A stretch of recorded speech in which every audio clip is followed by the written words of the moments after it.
कथा तो एक आधा मिनट, घंटा की हाँ, नहीं बैठे नहीं तो पूरी लीला सुनाते हैं। नहीं, आप जितना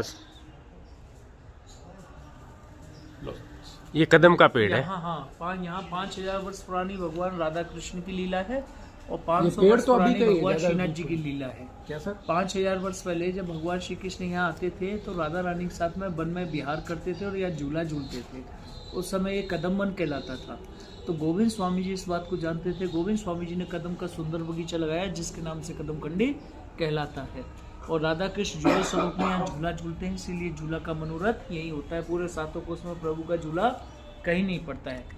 और वन बिहारी रूप में प्रभु यहाँ विराजते हैं। इनको नींद आती रहती है, पट खुलते रहते हैं, नींद आती रहती है। सेवा पर्यंत इनको घंटी बजना अनिवार्य होता है। गोविंद स्वामी जी का जन्म 1562 में हुआ था। आंतीगाम ब्रिज के शनाढ़ी ब्राह्मण थे। 80 वर्ष भूतल पर रहे। 40 वर्ष के अवस्था में गोसाई जी विठल जी के संपर्क में आकर उनका ब्रह्म संबंध हुआ। उनका कुछ समय गोकुल महावन में बीता है, बाकी का पूरा जीवन यहीं बीता है। गोविंद स्वामी जी सांख्य भक्ति के थे, सखा भाव के थे, भगवान श्रीनाथ जी के अंतरंग सखा थे।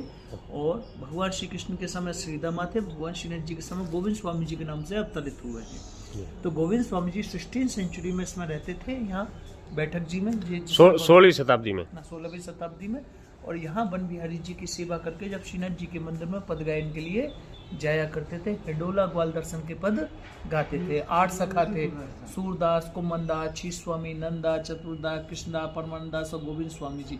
8 सखा भगवान की अष्टयाम की सेवा आती है ना श्रीनाथ जी में जी। तो कोई मंगला के पद गाता था, कोई श्रृंगार के, कोई उत्थापन के, कोई राजभोग के, कोई शयन के, कोई शयन आदि के। ऐसे करके 8 की सेवाएं अलग अलग थी। तो गोविंद स्वामी जी हिडोला और ग्वाल दर्शन के पद गाते थे।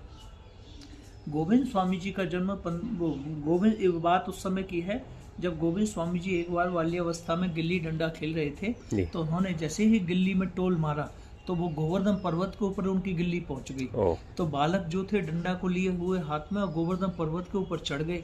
अब जैसे ही उन्होंने गोवर्धन पर्वत से गिल्ली को उठाया, अकस्मात उनकी नजर, उस बालक की नजर भगवान श्रीनाथ जी के मंदिर पर पड़ी, जो ऊपर श्रीनाथ जी का मंदिर है गोवर्धन पर्वत के ऊपर जतीपुरा में, जहाँ से भगवान श्रीनाथ जी नाथ द्वारा गए। तो उस बालक की नज़र पड़ा मंदिर, तो मंदिर, उस बालक के मन में जिज्ञासा जागी, देखना तो चाहिए इस मंदिर में है क्या।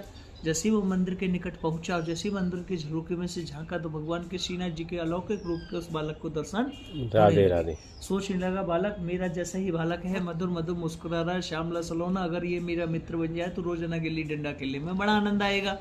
ऐसा वह बालक सोचते हुए स्तब्ध खड़ा हो गया, ना हिला ना डोला, बस प्रभु को निहारने लगा। इधर में क्या हुआ, पुजारी जी मंदिर का पट बंद करके जा रहे थे तो गोविंद स्वामी जी छिप के बैठ गए।